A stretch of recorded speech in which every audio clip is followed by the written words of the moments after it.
Dea, besok ada tugas sejarah tentang Perang Dunia Kedua yang harus kita kumpulkan. Tapi ada banyak cerita dan data yang berbeda-beda. Yang mana harus kita pilih? Iya, aku juga. Aku udah cari di artikel di internet. Tapi kan makin aku baca bikin aku bingung. Soalnya informasinya itu sama, tapi dari sumbernya yang beda-beda. Itu gimana ya?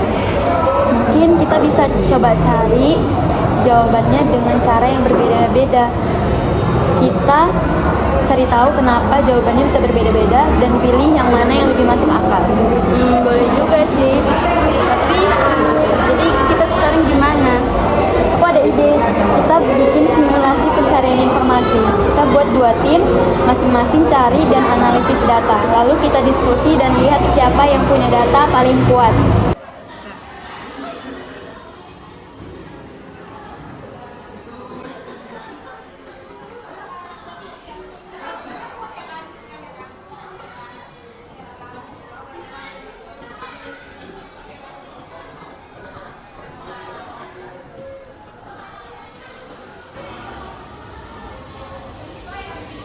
Dea, coba lihat deh. Di sini ada artikel yang mengatakan bahwa pertempuran Stalingrad adalah kemenangan besar Rusia karena mengalahkan pasukan Nazi. Tapi di artikel lain, sumber yang meragukan klaim tersebut. Kenapa ya bisa begitu? Nah, itu tuh yang menarik. Ada satu artikel yang lebih detail menyebutkan alasan kenapa pertempuran ini begitu penting. Mereka bilang Stalingrad itu simbol kekuatan moral Soviet, bukan cuma soal kemenangan militer. Aku rasa kita harus bandingkan beberapa sudut pandang ya. Mungkin ada penulis yang lebih berfokus pada fakta militer dan ada yang lebih menekankan pada aspek moral atau psikologis dari perang itu.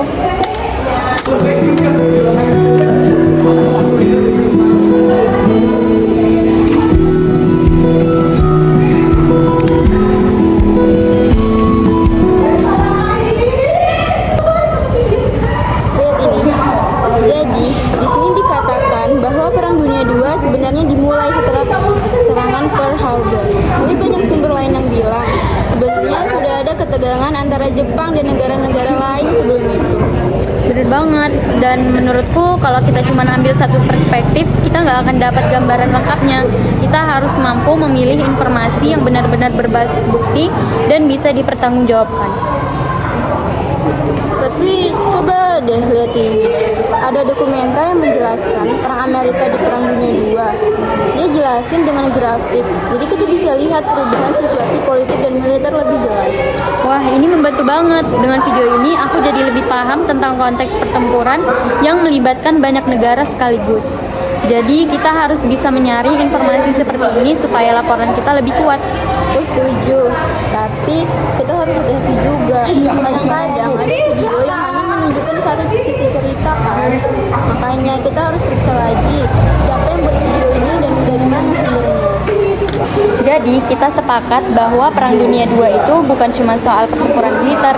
Ada banyak faktor sosial, politik, dan moral yang mempengaruhi jalannya perang. Iya, dan data yang kita dapat dari artikel, video, dan jurnal ilmiah semuanya saling melengkapi. Tapi kita harus kritis memilih mana paling bisa dipertanggungjawabkan. Dengan cara ini, kita bisa memahami lebih dalam dan nggak hanya terima informasi begitu aja. Betul, jadi dari semua pencarian kita bisa membuat laporan yang kuat karena kita nggak cuma mengandalkan satu sumber aja, tapi menggabungkan berbagai perspektif. Dan kita juga belajar pentingnya berpikir kritis, memahami informasi dengan lebih teliti, membandingkan sumber, dan menarik kesimpulan yang lebih akurat. Iya, ini pelajaran berharga. Makasih ya Dea. Sekarang aku merasa lebih siap menghadapi tugas sejarah ini. Sama-sama, Kayla. Kita sudah menunjukkan kalau teknologi dan internet bisa jadi alat yang luar biasa, asal kita berpikir kritis dalam menggunakannya.